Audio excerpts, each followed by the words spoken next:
Bible and you want to follow along, turn to Luke, the 23rd chapter. Luke 23.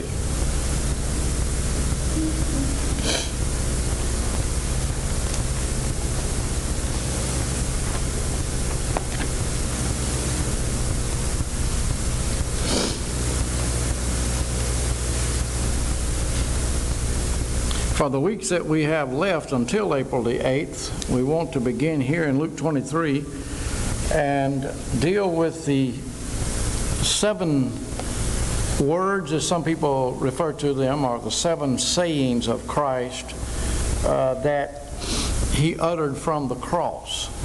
Okay, and we find the first 2 right here in this passage of Scripture. So follow along as we read them, beginning in verse 34.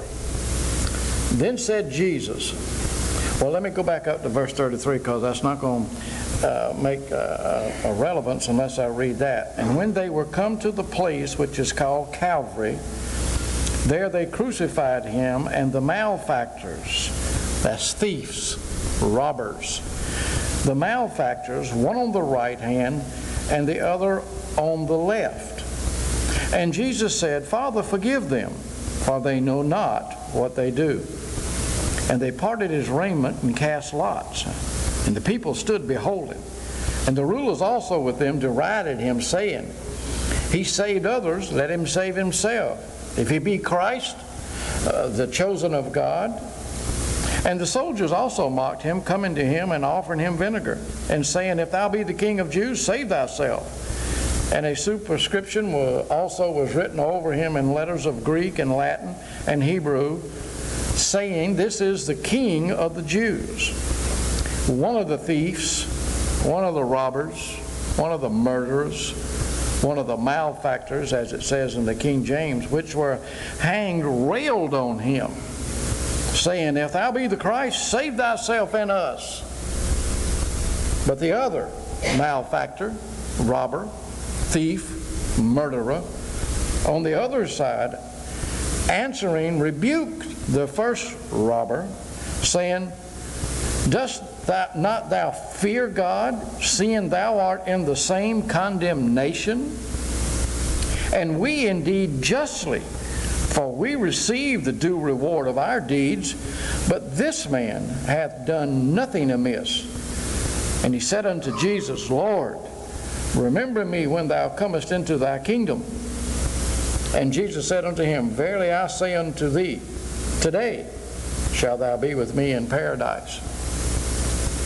Take you back a little ways in Scripture during the trial of Jesus, and remind you that he appeared in the high priest palace halls during this time, and was obviously treated in a very ill manner of a man of his stature. But remember, he came into this situation being hated by those who were in control, especially those in control, being Caiaphas, or Caiaphas as some call him, the high priest, those who were in charge of the religion department, so to speak, those who were entrusted with the awesome responsibility of explaining the Torah that they had during that time, the Torah being the first 5 books of the Bible as we know it today. Yet they're the ones bringing the charges. They're the ones carrying him through the trial. They're the ones that are part of all this deriding that is going on. And so they've appealed to the Roman government, calling him an insurrection person.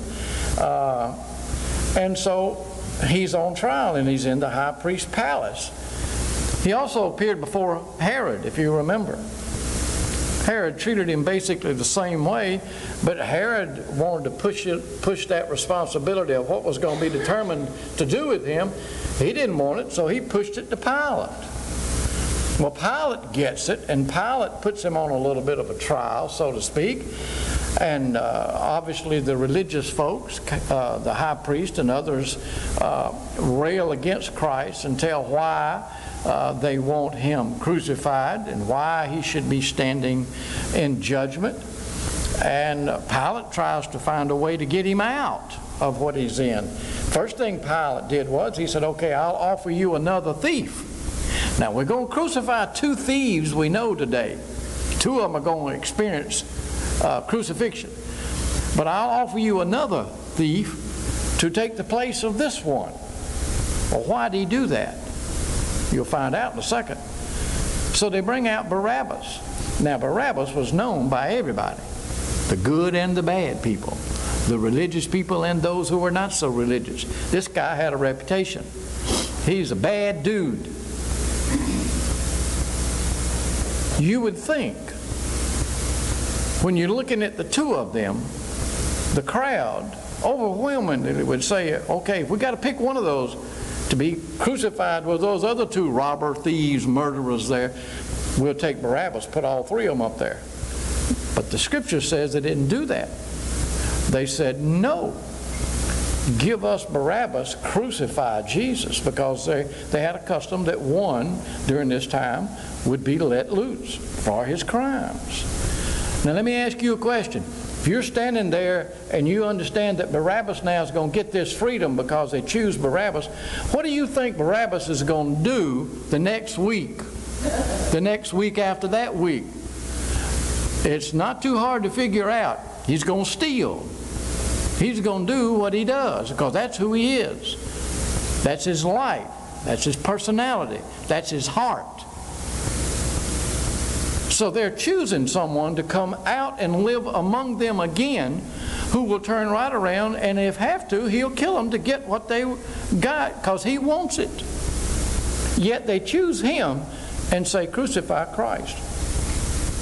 So Pilate, trying to figure out a way to get Christ off the hook, so to speak, of not being crucified, fails in that attempt, and the Scripture says, he says about Christ, I find no fault in him. Now, isn't that interesting? You got a rank sinner.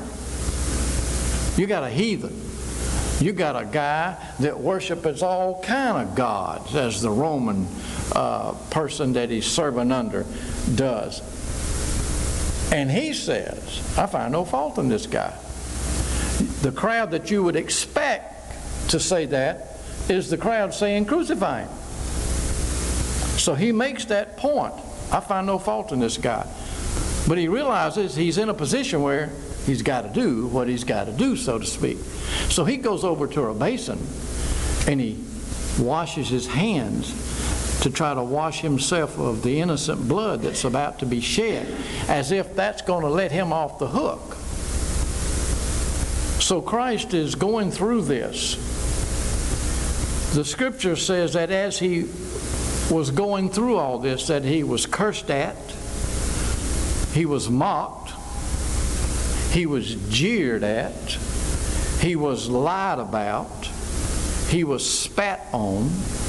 They pulled out his beard by the lumps of flesh that came with the beard.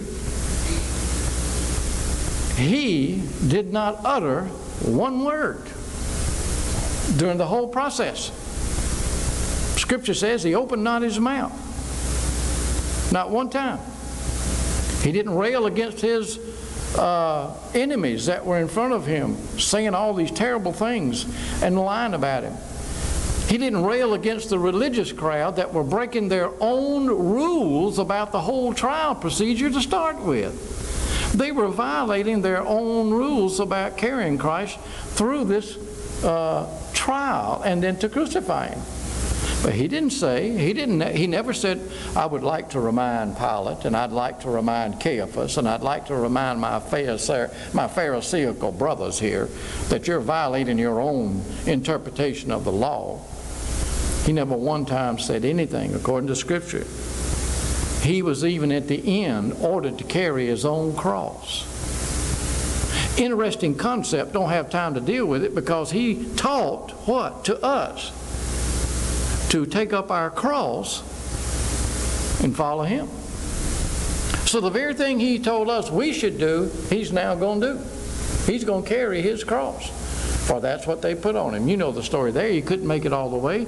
He fell under the load of the burden physically of trying to carry that cross. He was losing a lot of blood in the crown of thorns that was placed on his head. He was losing obviously blood from where they plucked the beard out of his face. He had been lashed on the back, cut open with the cat of nine tails. He was losing blood. You lose blood, you lose strength. But yet he carried it for a while.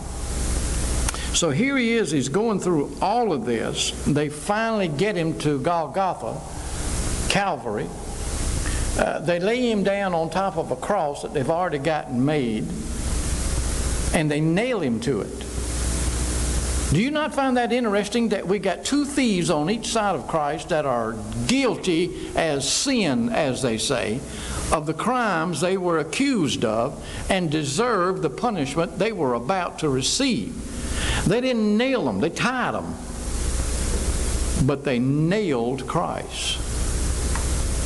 It was like adding injury to insult,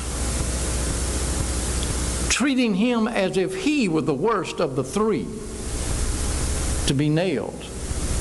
You and I can only imagine the horrific physical pain that took place that day. I'll try to dispel some myths for you. We talk about the nail prints in his hand.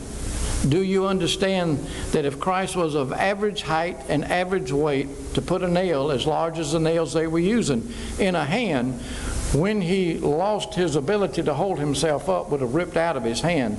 So the nail actually went through the wrist, so that it would make sure that it held him on the cross. And if he's tied, you don't have to worry about that. But if he's nailed, those nails won't hold his body over any extended period of time with that weight on it. There's not enough bone. The bone there is very fine and will not stand that. So it was here that they nailed him. But the scriptures refer to it as nail prints in his hand. They do that on the ground. They nail his feet one on top of the other. That's on the ground. Some of you were involved when we put those crosses in the ground out there. The first three we put up were 6 by 6s. 6 by 2, 6 by